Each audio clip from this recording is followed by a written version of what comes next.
All right, so this is one of my favorite sandwiches. It's a pretty unique sandwich for the common market. It's our Alabama grinder. It's a chicken and cabbage and fun flavors going on. Our hoagie is one of our exceptions when I talk about not putting oil down on the grill, because I want the hoagie to come up light and dry, not oily. So I will put a hoagie down on a dry grill so it gets kind of toasted rather than grilled. And it receives the flavors a lot better that way. Like all of our other hot sandwiches, we're gonna start with oil on the grill. We're gonna put down one portion of our grilled chicken. This is chicken thigh meat that we roast and season with Moe's Universal Seasoning. Let me portion it out. So 5 ounces of chicken. It's one of our heavier protein sandwiches.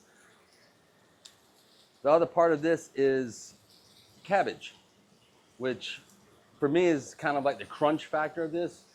If I see one mistake on this sandwich that a lot of people do is like not putting enough cabbage down.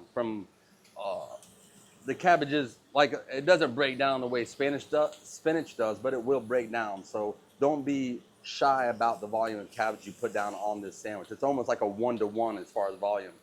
And you'll notice that when I want to point this out about what you're seeing on this grill. I don't pile this up right now. Everything right now, every piece of chicken is touching the grill. I'm trying to get as much exposure of the cabbage. That's why I spread it out. If I pile it up, I capture steam and I'm like steaming everything. I'm not searing it and getting the caramelization that really brings out the great flavors that we're looking for here. So my first step is to sear.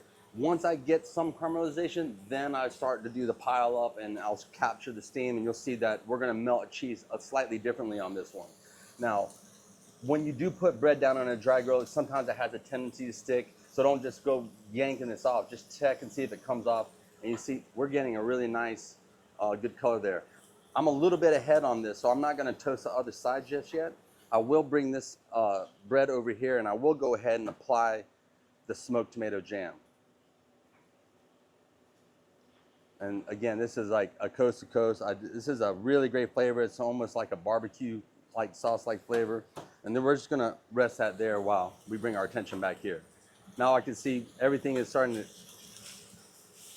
you can see that we're getting that caramelization on the chicken, and we're getting a little bit of like wilting on some of the thinner pieces of cabbage. So I am gonna bring all of this together at this point.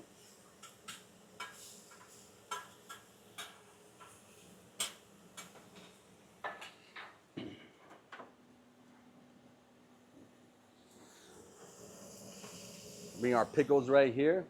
I'm gonna get my 2 slices of cheese ready. And on this one, we are using pepper jack cheese and then our Alabama white sauce, right? This is where it all comes together. Our Alabama white sauce. That's our big flavor. Now, a lot of times I will add moisture. You'll see me add moisture in the form of water to melt this cheese. But with the grinder, sometimes if you just allow the Alabama sauce, as it warms up, it's going to cascade down through the chicken and the cabbage, kind of marry all those flavors. And as it hits the grill, it'll create its own steam. Now, if you need to rush it and you're trying to crush out the tickets, you can always add that little bit of water. But if you can allow it to just kind of do its own thing there, then you'll be in a good spot. Again, I don't want to carry, especially this one. This is probably one of the messiest sandwiches outside of some of the stuff we do for breakfast. So I'm always going to bring my bun back to the grill for staging. And you can see it with that little bit of white sauce that we've already got plenty of melting on the cheese, right? And that's exactly what we're looking for. So I'm going to bring this back together. I'm going to try to keep that cheese up on top. Make sure we get every bit of that protein on there. And that's our Alabama grinder.